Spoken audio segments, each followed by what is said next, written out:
ಜನನಿ ಸುದ್ದಿವಾಹಿನಿ ವೀಕ್ಷಕರಿಗೆ ನಮಸ್ಕಾರ. ನಾನು ರಮೇಶ್ ಹೆಗಡೆಗೊಂಡು ಮನೆ. ಮೊದಲಿಗೆ ಮುನ್ನೋಟ. ಮಲೆನಾಡು ಸುಸ್ಥಿರ ಅಭಿವೃದ್ಧಿ ರಾಜ್ಯ ಮಟ್ಟದ ಕಾರ್ಯಾಗಾರ ಮಾತು. ಭೂಕುಸಿತದ ಆತಂಕ ಮಲೆನಾಡನ್ನು ಬಿಟ್ಟಿಲ್ಲ.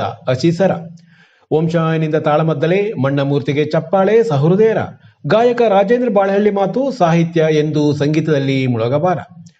ಆವಿನಹಳ್ಳಿ ಹವ್ಯಕ ವಲಯದ ವಲಯೋತ್ಸವ ನಿನ್ನೆ ಭಾನುವಾರ. ಮಾತು ಸ್ಪರ್ಧೆ ಸ್ಫೂರ್ತಿ ನೀಡುವಂತಿರಬೇಕು. ಶಿವರಾಮಯ್ಯ ಸೆಟ್ಟಿಸರ. ಕೆಡಿಪಿ ನಾಮನಿರ್ದೇಶನಗೊಂಡ ಮಂಜಪ್ಪ ಆಲ್ಗೇರಿ ಮಂಡ್ರಿ ಹೊಸನಗರ ಅಭಿನಂದಿಸಿದರು. ಜಿಲ್ಲಾ ಚೆನ್ನಯ್ಯ ಸಮಾಜ ಅಭಿವೃದ್ಧಿ ಹೋರಾಟ ಸಮಿತಿ ಪರ. ಮಲೆನಾಡ ಪ್ರದೇಶದ ಕುರಿತು ಪದೇ ಪದೇ ಸರ್ಕಾರ ಮತ್ತು ಇಲಾಖೆಗಳ ಗಮನ ಸೆಳೆಯುವ ಅನಿವಾರ್ಯತೆ ಇದೆ ಎಂದು ಪಶ್ಚಿಮ ಘಟ್ಟ ಕಾರ್ಯಪಡೆ ಮಾಜಿ ಅಧ್ಯಕ್ಷ ಅನಂತ್ ಹೆಗಡೆ ಅಶೀಸರ ಹೇಳಿದರು. ಇಲ್ಲಿನ ಮಲೆನಾಡು ಸಿರಿ ಸಭಾಂಗಣದಲ್ಲಿ ವೃಕ್ಷಲಕ್ಷ ಆಂದೋಲನದ ಆಶ್ರಯದಲ್ಲಿ ಏರ್ಪಡಿಸಿದ್ದ ಮಲೆನಾಡ ಸುಸ್ಥಿರ ಅಭಿವೃದ್ಧಿ ರಾಜ್ಯ ಮಟ್ಟದ ಕಾರ್ಯಾಗಾರದಲ್ಲಿ ಅವರು ಮಾತನಾಡುತ್ತಿದ್ದರು. ಇಂದು ಬಯಲುಸೀಮೆಯ ನೀರಾವರಿ ಕುರಿತು ಮಾತ್ರ ಲಕ್ಷ್ಯ ವಹಿಸುವ ಸರ್ಕಾರಗಳು ಮಲೆನಾಡಿನಲ್ಲಿರುವ ನೀರು ಸೇರಿದಂತೆ ಉಳಿದ ಸಮಸ್ಯೆಗಳತ್ತ ವಿಶೇಷ ಗಮನ ಹರಿಸುತ್ತಿಲ್ಲ. ಕಳೆದ 5-6 ವರ್ಷಗಳವರೆಗೆ ಮಲೆನಾಡಿನ ಜನ ಸುಖಿಗಳು ಎಂದು ನಮ್ಮಷ್ಟಕ್ಕೆ ನಾವು ತಿಳಿದುಕೊಂಡಿದ್ದೆವು. ಆದರೆ ಈಗ ಇಲ್ಲಿಯೂ ಭೂಕುಸಿದಂತಹ ಆತಂಕ ಅತಿಯಾಗಿದೆ. ಯಾವ ಕ್ಷಣದಲ್ಲಿಯೂ ಪ್ರಾಕೃತಿಕವಾದ ವಿಪ್ಲವಗಳು ಸಂಭವಿಸಬಹುದಾಗಿದೆ. ಇದಕ್ಕೆ ಕಾರಣವನ್ನು ನಾವು ಅವಲೋಕಿಸಬೇಕಿದೆ ಮತ್ತು ಮಲೆನಾಡ ಸುಸ್ಥಿರ ಜೀವನದ ಕುರಿತು ಚರ್ಚೆ ನಡೆಯಬೇಕಿದೆ ಎಂದ ಅವರು, ಇದೇ ಉದ್ದೇಶ ಹೊಂದಿ ಮಲೆನಾಡ ಸುಸ್ಥಿರತೆಯ ಕುರಿತು ಮಲೆನಾಡ ಅಜೆಂಡಾವನ್ನು ಸರ್ಕಾರ ಮತ್ತು ಆಯಾ ಇಲಾಖೆಗಳಿಗೆ ಸಲ್ಲಿಕೆ ಮಾಡುವ ಕಾರ್ಯವಾಗುತ್ತಿದೆ ಎಂದು ತಿಳಿಸಿದರು. ಮಲೆನಾಡ ಸುಸ್ಥಿರ ಅಭಿವೃದ್ಧಿ ತಾತ್ವಿಕ ಹಿನ್ನೆಲೆಯ ಕುರಿತು ಡಾಕ್ಟರ್ ಕೇಶವ್ ಎಚ್ ಕೋರ್ಸೆ ಮಾತನಾಡಿದರು. ಶಿವಪ್ಪನಾಯ್ಕ ಕೃಷಿ ತೋಟಗಾರಿಕಾ ವಿವಿಯ ಕುಲಪತಿ ಡಾಕ್ಟರ್ ಸಿಆರ್ ಜಗದೀಶ್ ದಿಕ್ಸೂಚಿ ಮಾತನಾಡಿದರು. ಇದೇ ವೇಳೆ ಕೊಲ್ಲಿ ಬಚ್ಚಲು ಜೀವ ವೈವಿಧ್ಯ ದಾಖಲಾತಿ ವರದಿ ಬಿಡುಗಡೆ ಮತ್ತು ಸಲ್ಲಿಕೆ, ಹಸಿರು ಹೆಜ್ಜೆ ವಾರ್ತಾಪತ್ರಿಕೆ ಬಿಡುಗಡೆ, ವೃಕ್ಷಮಿತ್ರ ಪುಸ್ತಕ ಬಿಡುಗಡೆ ನಡೆಯಿತು. ಆಪ್ಕೋಸ್ ಅಧ್ಯಕ್ಷ ಬಿಎ ಇಂದುಧರ್ಗೌಡ ಅಧ್ಯಕ್ಷತೆ ವಹಿಸಿದ್ದರು. ಡಾಕ್ಟರ್ ರೂಪಾ ಧರ್ಮಪ್ಪ, ಅಖಿಲ ಭಾರತ ಸಾಹಿತ್ಯ ಪರಿಷತ್ ಕಾರ್ಯದರ್ಶಿ ರಘುನಂದನ್ ಭಟ್, ತಾಪಂ ರವಿಕುಮಾರ್, ಶ್ರೀಪಾದ್ ಬಿಚ್ಚುಗತ್ತಿ, ವೃಕ್ಷಲಕ್ಷ ಆಂದೋಲನದ ಸಂಚಾಲಕ ಕೆ ವೆಂಕಟೇಶ್ ಕವಲಕೋಡು, ಸುಬ್ರಹ್ಮಣ್ಯ ಚಕ್ರವಾಕ, ಆನೆಗುಳಿ ಸುಬ್ರಾಯ ಮತ್ತಿತರರು ಹಾಜರಿದ್ದರು.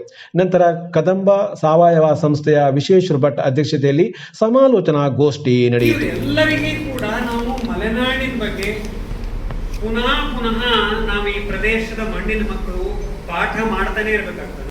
ಇದಕ್ಕೆ ಹಲವಾರು ರೀತಿಯ ನಮಗೆ ಮಲೆನಾಡಿನ ಅಭಿವೃದ್ಧಿ ಬಗ್ಗೆ ನಮ್ಮ ವಿಷಯಗಳಿದ್ದಾವೆ.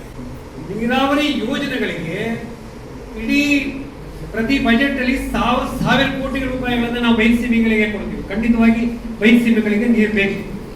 ನೀರಾವರಿ ಇಲ್ಲ, ಅವರಿಗೆ ಏನು ನೀರಿಲ್ಲ.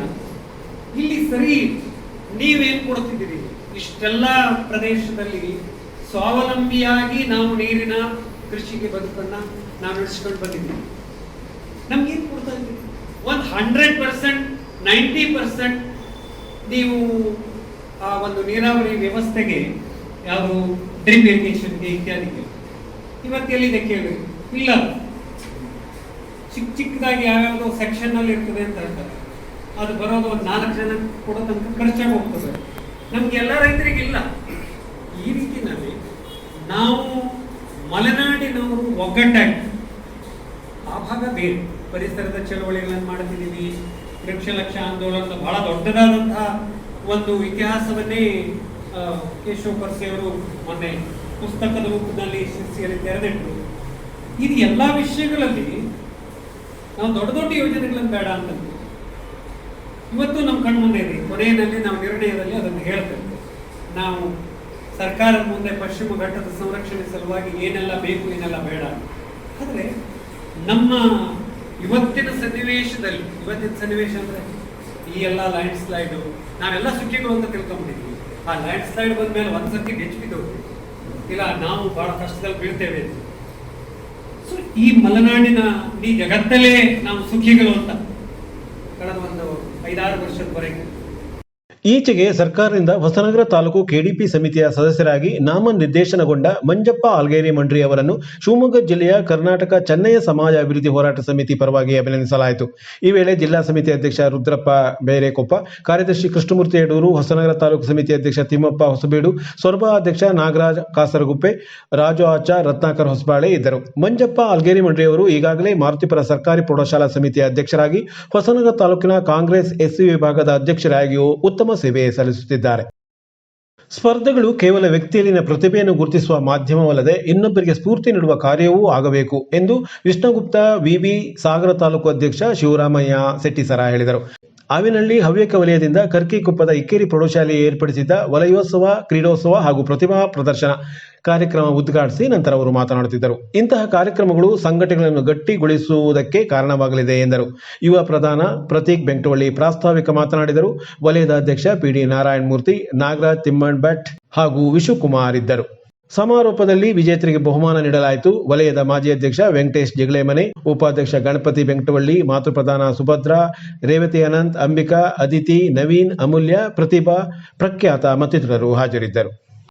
ಸಾಹಿತ್ಯ ಎಂದೂ ಸಂಗೀತದಲ್ಲಿ ಮುಳುಗಿ ಹೋಗಬಾರದು, ಅದು ಸಂಗೀತದ ಮೇಲೆ ತೇಲುವಂತಿರಬೇಕು ಎಂದು ಹಿಂದೂಸ್ತಾನಿ ಗಾಯಕ ರಾಜೇಂದ್ರ ಬಾಳಹಳ್ಳಿ ಹೇಳಿದರು.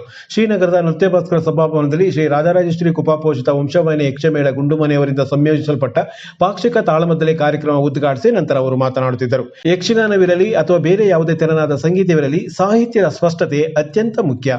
ಸಂಗೀತದ ಮೂಲಕ ಸಾಹಿತ್ಯ ಸಹೃದಯನಿಗೆ ತಲುಪಿದಾಗ ಮಾತ್ರ ಹಾಡುಗಾರ ಧನ್ಯತೆ ಪಡೆಯಲು ಸಾಧ್ಯ ಎಂದ ಅವರು, ವಂಶವಾಹಿನಿಯಲ್ಲಿ ಸಾಹಿತ್ಯ ಪ್ರಜ್ಞೆಯೊಂದಿಗೆ ಗಾನ ನಡೆಯುತ್ತಿರುವುದು ಸಂತೋಷ ಸಂಗತಿ ಎಂದರು. ಮತ್ತು ಮಹಾಕಾವ್ಯವಿರಲಿ, ಪುರಾಣವಿರಲಿ, ಅಲ್ಲಿ ಕೆಲ ಪಾತ್ರಗಳು ಮಾತ್ರ ವಿಜೃಂಭಿಸುತ್ತದೆ. ಆದರೆ ಅದರೊಳಗಿನ ಅನೇಕ ಪಾತ್ರಗಳ ಮಹತ್ವವನ್ನು ತಿಳಿಸುವ ಇಲ್ಲಿಯ ಪ್ರಸಂಗಕರ್ತರ ನಡೆ ಕೂಡ ಒಳ್ಳೆಯ ಕೊಡುಗೆ ಎಂದು ಹೇಳಿದರು. ಎನ್ಎಸ್ ಕೃಷ್ಣಮೂರ್ತಿ ಬಂಡುಮನೆ, ಗಂಗಾಧರ್, ಮಹಿಳಾ ಕಲಾವಿದರಾದ ಸಾಧ್ವಿ, ಶಾರದಾ ಮತ್ತಿತರರು ಈ ಸಂದರ್ಭ ಹಾಜರಿದ್ದರು. ನಂತರ ರಮೇಶ್ ಹೆಗಡೆ ಗುಂಡುಮನೆ ರಚಿಸಿ ನಿರ್ದೇಶಿಸಿರುವ ವಿನಾಯಕ ಮಹಿಮೆ ತಾಳಮದ್ದಲೆ ನಡೆಯಿತು. ಹಿಮ್ಮೇಳದಲ್ಲಿ ಸೂರ್ಯನಾರಾಯಣ ಹೆಗಡೆ ಗುಂಡುಮನೆ, ಸೃಜನ್ ಗಣೇಶ್ ಹೆಗಡೆ ಗುಂಡುಮನೆಯವರ ಹಾಡುಗಾರಿಕೆಗೆ ಶರತ್ ಜಾನ್ಕೈ ಮದ್ದಲೆ ಸಾಥ್ ನೀಡಿದರು. ಈಶ್ವರ ಪಾತ್ರದಲ್ಲಿ ಅರುಣ್ ಬೆಂಕಟವಳ್ಳಿ, ಮೈದಲಾಸುರನಾಗಿ ರವಿಶಂಕರ್ ಭಟ್, ಗಿರಿಜೆಯಾಗಿ ಅಶೋಕ್ ಕುಮಾರ್ ಹೆಗಡೆ, ಗಣಪತಿ ಪಾತ್ರದಲ್ಲಿ ರಮೇಶ್ ಹೆಗಡೆ ಮತ್ತು ಷಣ್ಮುಖನಾಗಿ ಪ್ರತೀಕ್ ಬೆಂಕಟವಳ್ಳಿ ನಿರ್ವಹಿಸಿದರು. ವಿದ್ವಾನ್ ಜನಾರ್ದನ್ ಧ್ವನಿ ಬೆಳಕು ಸಹಕಾರ ಕಲ್ಪಿಸಿದ್ದರು. ಇವತ್ತು ಪ್ರಪಂಚದಲ್ಲಿ ಕೊಂಡೋಗ್ತಾ ಇಲ್ಲ. ಹೇಗೆ ನೀವು ಎಲ್ಲಿಯಾದರೂ ಒಂದಿಲ್ಲ, ನಮಗೆ ಯಾರು ಕೂಡ ಹೋಗ್ತದೆ ಗಗನ ಮಾರ್ಗದ ಮೂಲಕವಾಗಿ ಸಮಸ್ತ ಪ್ರಪಂಚವನ್ನು